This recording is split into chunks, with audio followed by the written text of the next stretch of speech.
दोस्तों नमस्कार, मैं प्रफुल्ल कोलखिया द पब्लिक इंडिया पर आपका हार्दिक स्वागत है। आपसे अनुरोध है कि कृपया वीडियो को देखें, लाइक करें और दोस्तों के बीच में से साझा करें। चैनल को सब्सक्राइब करना न भूलें ताकि हम जो बातचीत यहाँ पर करते हैं उस पर लोगों की राय कायम हो सके, लोग विचार विमर्श कर सकें।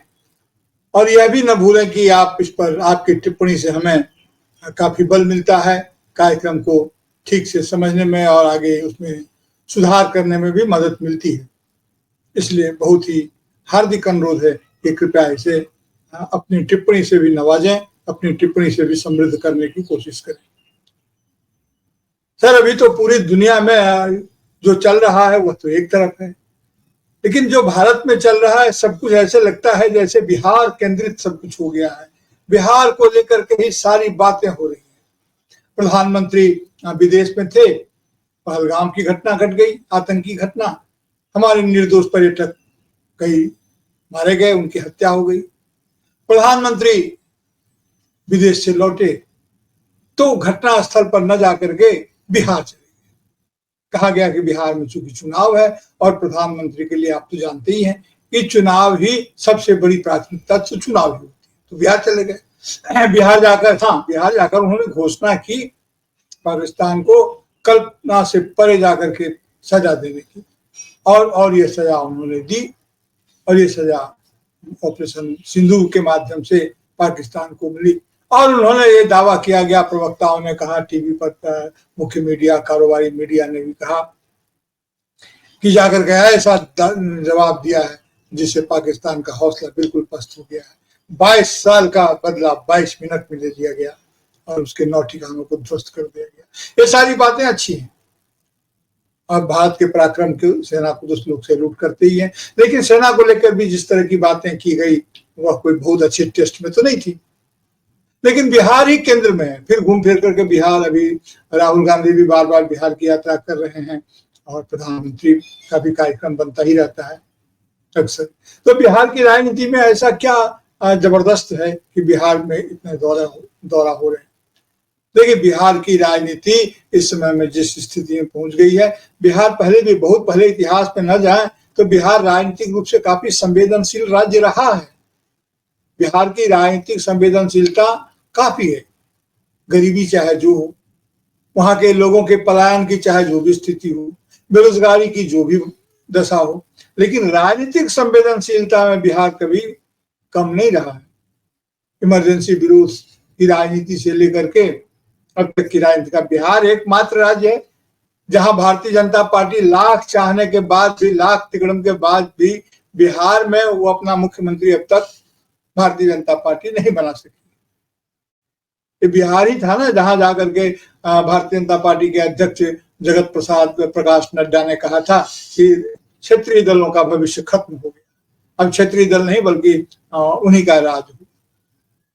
और उसके तुरंत बाद जो हुआ सो सब जानते हैं। लेकिन नीतीश बाबू आजकल, नीतीश कुमार जो समाजवाद के फिनिश्ड प्रोडक्ट नीतीश कुमार जी आजकल एनडीए में है, तभी से है और उन्हीं पर सारा दारो मदार है। 20-25 साल से बिहार के मुख्यमंत्री हैं और लालू यादव उसके पहले जब राबड़ी यादव जी थी तो इन दोनों ने मिलकर के यह तो तय ही कर दिया था कि बिहार में भारतीय जनता पार्टी या आरएसएस के प्रवेश का वह रास्ता उनको कभी मुहैया नहीं हुआ। तो बिहार, बंगाल ऐसे कुछ राज्य हैं जहां पर भारतीय जनता पार्टी की दाल नहीं गली है, राजनीतिक दाल नहीं गली है।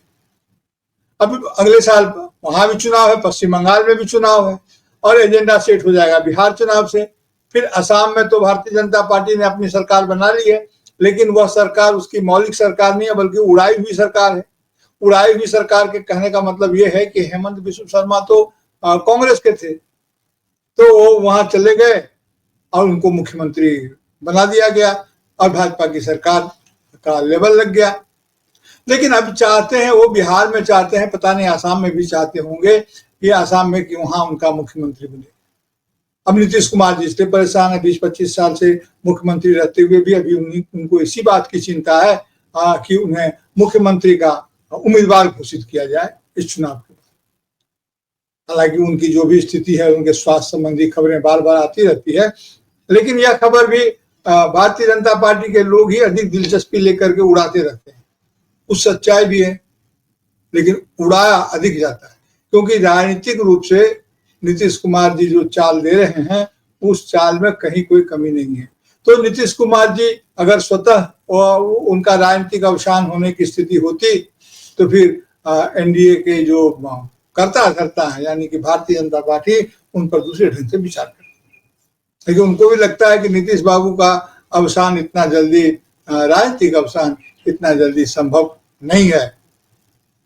अब चिराग पासवान देखिए कि चिराग पासवान किस प्रकार से कर रहे। पिछले विधानसभा चुनाव में भी जब हुआ था तो उसमें भी चिराग पासवान का इस्तेमाल भारतीय जनता पार्टी ने नीतीश कुमार की राजनीति के खिलाफ किया था और सफलतापूर्वक किया था।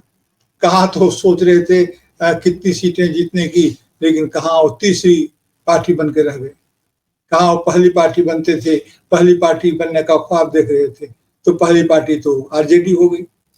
और भी किन हालतों में हुई सबको मालूम है कि किस प्रकार बत्ती गुल करके चुनाव की गणना को रोका गया, गणना रोक दी गई थी। फिर गणना हुई, शाम तक जो लोग जीत रहे थे वो बहुत बहुत कम कम वोटों से उनको फिर देर रात विजयी घोषित कर दिया गया। तो ये सारी बातें हुई और सरकार भारतीय जनता पार्टी तो उस बार यही चाह रही थी कि अपना मुख्यमंत्री बनाए, लेकिन यह संभव नहीं था क्योंकि नीतीश बाबू हिलने वाले नहीं थे। तो तीसरी पार्टी होने के बावजूद उनकी सरकार बन गई। लेकिन इस समय भारतीय जनता पार्टी इस तरह का किसी जोखिम से अपने आप को दूर ही रखना चाहती है। अब ये जो चिराग पासवान सक्रिय हुए हैं, कल बड़े ही भारी गला से उन्होंने कहा कि लोग पूछते हैं कि चिराग चुनाव लड़ेगा, मैंने बहुत भारी गला से उन्होंने कहा। वो सभी सीटों पर 243 सीट है विधानसभा में, तो सभी सीटों पर वो चुनाव लड़ेंगे। और एक ऐसा आडंबर उन्होंने दिया, आराम उनकी सभा थी। अगर वो सभी सीटों पर चुनाव लड़ेंगे तो कह देंगे गठबंधन में नहीं है। उन्होंने वो तो याद कर रहे थे कि किस प्रकार उनको बाहर निकाला गया, किस प्रकार उनको समाप्त करने की कोशिश की गई। तो किसने किया था? जिसने किया था, जिस पर आरोप लगा रहे थे उसी के क्षमा करें, उसी के साथ तो भी मंत्री हैं, लेकिन आरोप लगा रहे हैं। तो ये बेसिर पैर की बातें जो हो रही है, वो हो सकता है कि लड़े 243 सीट पर लड़े, लड़ना ही चाहिए। इतने बड़े नेता हैं, उनकी इतनी साख है पूरे बिहार में, पूरे बिहार के लोग उन्हें प्यार करते हैं, तो उन्हें लड़ना चाहिए, लड़के देख लेना चाहिए। अब देखिए कि क्या, या तो आने वाले दिन में ही पता चलेगा जब नामांकन पत्र दाखिल किया जाएगा। लेकिन उत्साह में भी बहुत है और लोग तो ये कह रहे हैं कि भारतीय जनता पार्टी के कहने से ही उत्साह में है। भारतीय जनता पार्टी और उनका पेट मिला हुआ है। अब पेट मिला है कि बात मिली है कि हाथ मिला है, अब यह सब तो देखा जाएगा। देखिए राजनीति में 3 किस्म के लोग तो होते ही हैं। एक अगुआ होते हैं, जैसे जो आगे आगे चलते हैं, जिनके चलने पर, जिनकी कदम उठाने से उनके राजनीतिक दल की दिशा तय होती है, उनकी विचारधारा। तो विचारधारा तो उस तरह की है नहीं, कांग्रेस विचारधारा की लड़ाई लड़ रही है। लेकिन बाकी अब कहें कि नीतीश कुमार जी समाजवादी विचारधारा की लड़ाई लड़ रहे हैं या समाजवादी विचारधारा के आधार पर सरकार बना रहे हैं, ये बड़ी दूर की कौड़ी होगी और वोटर तो कम से कम इसे एक्सेप्ट शायद उस ढंग से न करें। तो विचारधारा की तो कोई बात नहीं है, तो जो सुविधा उनकी होगी उसकी बात हो रही है। तो वो उस हिसाब से वो गठबंधन में है और गठबंधन है कि नहीं है कि चुनाव के बाद का क्या रवैया होगा। लेकिन चिराग पासवान जी जिस ढंग से, वो भी उसी, उनके पिताजी भी समाजवादी पृष्ठभूमि से आए थे, वो भी उन्हीं का उसी के विरासत को लेके आगे बढ़ रहे हैं। तो उन्होंने घोषणा कर दी। लोग कहते हैं कि उनके हाथ मिले हुए हैं, बात मिले हुए। तो 3 तरह के नेता होते हैं, एक अगुआ, दूसरा लघुआ और तीसरा भगुआ। तो जो अगुआ होते हैं वो लीड करते हैं, आगे आगे चलते हैं। जो लघुआ होते हैं वो हर हाल में उनके साथ लगे रहते हैं, चाहे वो पूरब जाए तो पूरब, पश्चिम जाए तो पश्चिम, उत्तर जाए तो उत्तर और दक्षिण जाए तो दक्षिण। चाहे जिस दिशा में जाए, उनकी जो भी विचारधारा हो, उनके साथ वो लगे रहते हैं, क्योंकि वे आगे नहीं देखते, वो उनके कदमों के निशान देखते हैं। तो ये लघुआ लोग भी होते हैं और वे महत्वपूर्ण होते हैं, इनका जबरदस्त। और इनको कहा जाता है ये कमिटमेंट्स, प्रतिबद्धता, प्रतिबद्ध सदस्य हैं, तो वो भी अपने आप को नेता करते हैं। और दूसरे होते हैं भगुआ, जो आते हैं, लगे रहते हैं, वो भी शुरू में समझ में नहीं आता, लेकिन कब भग जाएंगे, कब निकल जाएंगे, इसका कोई ठिकाना नहीं है। तो एनडीए में इसमें मैं अगुआ तो नीतीश कुमार जी हैं और भारतीय जनता पार्टी भी इस बात को मानती है। अलगुआ में भारतीय जनता पार्टी और उसके नेता हैं। अब भगवा में अब कौन कौन है, कौन लगुआ है, कौन भगवा है, लेकिन नीतीश कुमार जी अगुआ बने रहेंगे, यह बात पक्की है। तो इस तरह से बिहार की राजनीति में काफी दिलचस्प मोड़ पैदा हो रहे हैं और उस दिलचस्प मोड़ में पैदा होने का नतीजा ये है कि राजनीतिक जो विश्लेषण है ये करना बड़ा मुश्किल हो रहा है। राहुल गांधी ने इस समय में भी आरोप तो लगा ही दिया अपने ढंग से। अब देखिए, बिहार में अगर जो वोट बैंक की राजनीति है उसमें जाति का बड़ा योगदान है। अब कहा जाता है कि बिहार में ओबीसी 27.12 28% कह लीजिए कि पिछड़ा वर्ग है, उसमें 14.14% तो अकेले यादव परिवार से है और 17.7 तो अल्पसंख्यकों का वोट है। तो इस प्रकार जो वोट की राजनीति है उसमें और जो इनका जो अपना समीकरण है उसमें जो तालमेल है, नीतीश कुमार जी के पास अपने जाति का या अपना वोट बैंक उतना बड़ा नहीं है, लेकिन उनके पास एक इंजीनियरिंग है, तो उस इंजीनियरिंग को साधते हुए वे आगे बढ़ रहे हैं। लेकिन बिहार में काफी हलचल है और राहुल गांधी ने जो पत्र लिख दिया है वो तो पूरे चुनाव आयोग पर ही वो इतना बड़ा सवाल उससे खड़ा हो गया है। उसका असर न सिर्फ बिहार बल्कि अभी आने वाले कई चुनावों पर उसका असर पड़ेगा। लोग काफी सक्रिय हो गए हैं। यहाँ पश्चिम बंगाल में ममता बनर्जी ने भी, यहाँ के मुख्यमंत्री हैं, बड़ी नेता हैं, तो दीदी ने भी उनके चुनाव आयोग में जो वो कुछ गड़बड़ियां पकड़ी थी इसका जवाब तो शायद दे ना पाए। तो तरह तरह की बहस चल रही है। बिहार का नतीजा, चुनाव परिणाम निश्चित रूप से आने वाली सभी विधानसभाओं के चुनाव को, उसकी दिशा को तो जरूर से इसे निर्धारण मिलेगा। इससे एक दिशा और उसकी दशा भी तय होगी। देखिए कि क्या होता है। यहाँ तो सरसों में ही भूत है। अगर चुनाव आयोग अपनी निष्पक्षता को जनता के मन में नहीं बिठा पाता है तो लोग कहेंगे सरसों में ही भूत है। अरे सरसों देकर लोग भूत झाड़ते थे गांव देहात में, आजकल तो सरसों के खेत में भूत तंबू तान लेता है।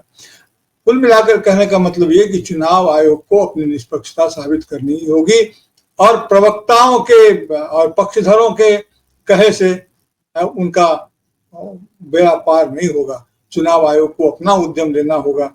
अभी अदालत में भी मामला है, देखिए क्या होता है। बहुत दिलचस्प मोड़ पर बिहार का चुनाव है और दिलचस्प मोड़ पर राजनीति है। पूरी देश दुनिया की राजनीति तो अपनी जगह पर है ही, उसका असर तो है ही, लेकिन बिहार की राजनीति इस समय में काफी गर्म है, गर्म हवा वहां पर चल रही है। आज तो इतना ही, फिर बात करते हैं। और आपसे अनुरोध है इस चैनल को सब्सक्राइब करें, वीडियो को लाइक करें और अधिक से अधिक दोस्तों के बीच में से साझा करें ताकि हम विचार प्रक्रिया को आगे बढ़ा सकें।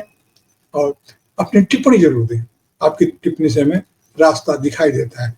जी नमस्कार, आज के लिए।